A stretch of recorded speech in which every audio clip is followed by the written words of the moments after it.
everybody. So we collabed with Step Up for Durham. Our organization and collaborators was Step Up Durham, created in October 2015. Our collaborators was Nikita, Kevin, and Bill. Why we chose them, direct support for returning citizens, real world experience and perspectives. Project focuses on the employment and the housing aspect of how Step Up for Durham helps formerly reincarcerated individuals come back into society. The most important thing that they try and focus on is getting the individual stable mentally first before they focus on anything else. The next thing they focus on is focusing on stability for their lives, as in work, having somewhere to live, and transportation if applicable. Why it matters.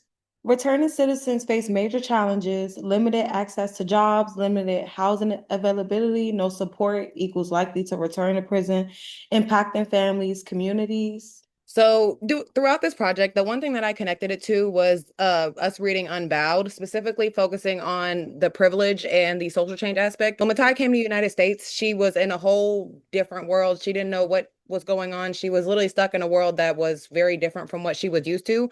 And the one thing that she realized was the privilege that the other people had around her, especially when she was in school and such. Her having to go through all those challenges and reflecting on the fact that she has to work harder than other people definitely pointed out to me in this project, because so do these individuals who are coming out of prisons and jails.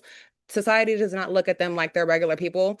They take the mistake that they made, no matter how many years ago it was, and hang it over them forever as if they're not human. Our goal was to understand challenges returning citizens face, learning how we can contribute to positive change, develop empathetic perspectives. So we just basically just wanted to know like the side of incarcerated people, like how long does it take them to get on their feet? Why is it so hard? Do people give them a second chance? Just little things in that nature to understand them more. So when focusing on the employment aspect, the very first important thing is financial stability. The world that we currently live in, you walk outside and it costs $20 just to breathe. So coming out of a prison or a jail and not having any money to them, not having any social skills, basically being put inside a 4x4 for on amount of years or on amount of months, they're basically coming out as a new human.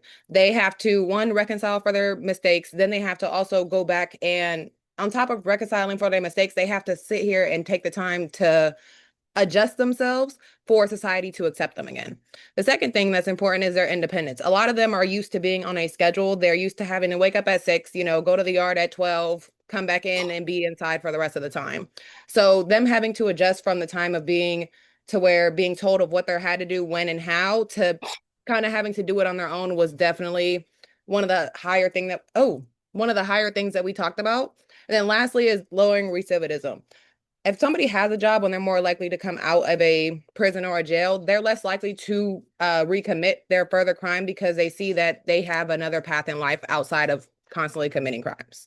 The barriers. So a few barriers that they go through in this process is the stigma from their backgrounds. Everybody knows that when you apply to a job, there's always that little box that says, have you ever committed a felony or do you have a current investigation? They receive a lot of bias just because they say yes. Even if, let's say that they had a petty crime of like theft when they were 18. They still have to put yes because at the end of the day, yes, it's on their record, but something like that will have employers looking at them as if they're not valued and they're not as important. Then they also have limited opportunities. The things that we could do, like going to get houses, going to find a job anywhere, as long as we have the skill set for it, they don't have that skill set or that mindset because, again, they're used to being in a 4x4. Then they lack skills and resources. One thing that they did, that Step Up from Durham actually does, is when they adjust their resumes, they take the skills and mindsets that they had from prison and put that on their resumes to fill in the gaps of when they did serve time. Like, let's say hypothetically, there is a individual who served 10 years and he's coming out. They have to fill in those 10 years, that 10-year gap on his resume. So if he was a cook within the prison, they'll take that and basically kind of reword it a little bit differently to where it looks like it can still be used on a job application. Then the overlooked. So they're often overlooked. As I stated earlier, they're not looked at as human because of hence mistake that they have made. So they have to take that time to really get society to look at them like they are human and not just an individual who made one mistake and that mistake carries them their entire life. then with the stigma that they receive from employers, it creates a preconceived image of those people to those employers.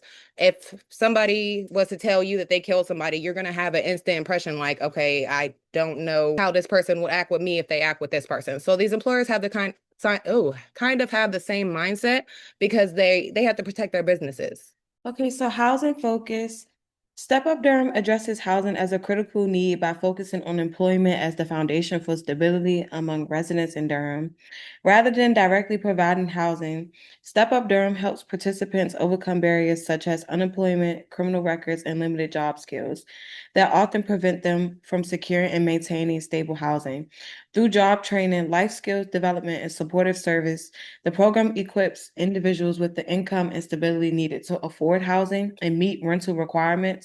Step Up Durham also connects participants with community resources, including housing assistance programs and local partners to help bridge gaps in access. By prioritizing economic self-sufficiency, the organization's housing focus centers on creating long-term stability, recognizing that consistent employment is a key factor in reducing homelessness and improving overall housing outcomes. Housing barriers. Housing barriers connected to Step Up Durham largely reflects the challenges faced by the individuals the program serves, particularly those who are unemployed or re-entering society after incarceration. One of the biggest obstacles is the lack of affordable housing in Durham, where rising rent costs makes it difficult for low-income individuals to secure stable housing. Even when housing is available, upfront costs such as security deposit and application fees can be overwhelming for those without savings. Additionally, many participants face barriers related to criminal records, which can lead to denial from landlords as well as poor credit history or past evictions that further limit housing opportunities. Unstable or insufficient income also makes it difficult to meet rental requirements and maintain consistent payments. These challenges are often compounded by broader systematic issues, including racial inequality and limited access to resources, as well as personal struggles such as homelessness, mental health issues, or substance use recovery. Altogether, these factors create significant barriers to obtaining and maintaining stable housing, which is why Step Up Durham emphasizes employment as a key pathway to long-term housing stability. Housing insights. Step Up Durham recognizes that housing instability is a major issue for many of people it serves, but its approach is indirect and strategic, focusing on employment as the pathway to stable housing. Many participants enter the program experiencing poverty, homelessness, or transitional housing, with about 49% living in unstable housing situation, and a large portion also have prior involvement in the justice system. Instead of providing housing directly, Step Up offers jobs training, financial literacy, and long-term coaching to help individuals build consistent income and savings, which are essential for securing and maintaining housing. Programs like Step 2 even emphasizes goals such as improving credit and finding safer, more affordable housing, showing that housing stability is a long-term outcome tied to financial growth. Additionally, initiatives like the Excel Guarantee Income pilot provides monthly cash support to formerly incarcerated individuals, helping reduce financial stress and improve housing stability during reentry.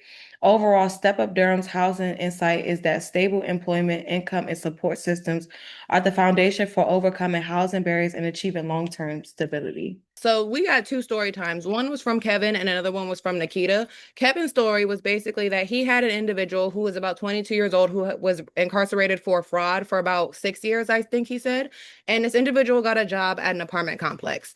Fast forwarding about a week after the individual had started this job, something went missing in one of the apartments that that individual was working on. And since the people who currently lived in the apartment assumed that nobody else had been in there, they constantly assumed that it was him that had taken what was taken out of the apartment. Bill or Kevin and the individual sat down with the individual, Kevin, his probation officer, and the individual who hired him, his supervisor. They had a conversation and they ended up not firing the individual, but they did end up lowering his pay. And it ended up harming the individual because his pay was already not much. I think he started off with maybe like 16.50 and they brought it down to $14 just for something that was never proved. Later on, I think a year, maybe a year and a half later, the individual actually took them to court for this because he was very stagnant on that he did not steal anything from them, and this was all just a very big misunderstanding. He ended up actually winning the court case. I don't know if they ended up paying him a reward money or if they just ended up giving him his regular payback. Nikita's story was that she had an individual who she worked with for 4 years. When she was helping a woman, she was in jail for 15 years for, I can't remember if it was larceny or domestic violence, but she was in jail for about 15 years for one or the other. She had gotten into a really bad incident when she was within the first year of her being released, to the point where her hands got burned off and half of her skin was burned off as well. She went into a very terrible mental state going through this because she was also a single mother of three, all under the age of 6 at the time. So mentally, she was in a very bad place, and Nikita just was there for her. She was helping her through every step, even though at the time she wasn't part of the program. And hearing these stories for me made me actually realize that helping out does make a difference, instead, like outside of just having someone be there for you, but having someone understand where you're coming from and actually willing to help you grow from the situation was the highlight of the entire conversation, that one at least. So these are some pictures. We actually went to go visit them in person for one of their events on Tuesdays. It's called well, it's energy, but it's energy. And it's hyphenated in the middle. But the day that we went, they actually had a guest speaker. Her name was Asia Lincoln. She was actually an individual who worked with another organization that also helped with rehabilitation. Every week they have a guest speaker come and just speak to the individuals, basically give them like a breath of fresh air, knowing that they have people that's behind them, helping them with setup for going back to school, entering training facilities to get them the skill set that they need for a job that they wanted, and other things in that area. Going in person was actually very pretty. I love the office. It definitely gave chic, if you ask me. Just meeting everybody in person, you could just feel the positive energy when you walk into the building. Everybody was very welcoming. Even the participants, they were very welcoming. We did get to speak to one of them on our way out. We had a brief conversation with them just to hear their story a little bit. But it did give me like a broader like look on life, because outside of a project like this, I would have never came across these individuals, never would have heard their story. So hearing their stories and understanding the mental crisis that they were going through and just having to balance everything out was actually very intriguing. Overcoming binary thinking, challenging societal labels, breaking the us versus them mindset, recognizing that returning citizens can change and grow, promoting inclusion instead of division, focusing on support and not separation. To give a little more insight behind this one, so with the breaking the us versus them, a few people brought it up in their presentations. The world is set up to where we do have a us versus them. No matter if it's white versus black, him versus her, she versus she, there's always a us versus them. And in the predicament that Step Up for Durham is looking at, they're not trying to have a us versus them. They look at it as a collective, as one, which I feel like we all might have to do eventually in life. Universal participation. Everyone plays role in change. Communities, organization, individuals. We participated, listening, learning, and engaging. Conclusion, understand real experience, connect theory to practice, deep three-way conversations about real-world issues, representation, strength, resilience, inspire awareness, desire for change. I would say overall, Step Up Durham was really good to basically like get to know about and talk to them. They really take what they do seriously over there. When it comes to incarcerated people, they don't discriminate. They're open to all charges. And when I say all, I mean all. Which it kind of was weird, I'm not gonna lie, because some of the charges that they took people for, you wouldn't think they would, but they do. Overall, they take what they do seriously, and everybody they help, I feel like, comes out successful in there.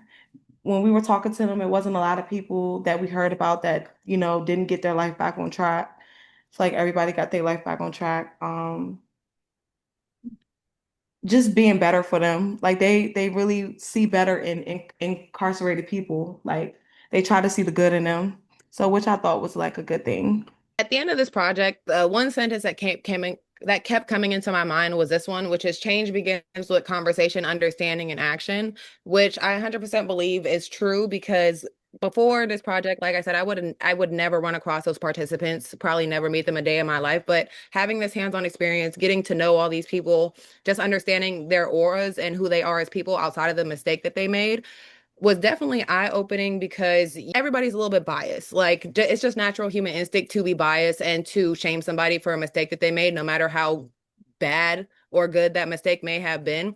So seeing these people from a different light and actually seeing that one, we can do something to help them. The participant that I had a conversation with, she actually was my mom's age and she actually had a daughter that was my age as well. So just seeing other people in the shoes that somebody else I know could possibly be in one day and seeing how they just handle situations, how they go about themselves, and how they stay positive throughout this entire experience was the highlight of the entire project. All right, and that's us, guys. Any questions, comments, concerns?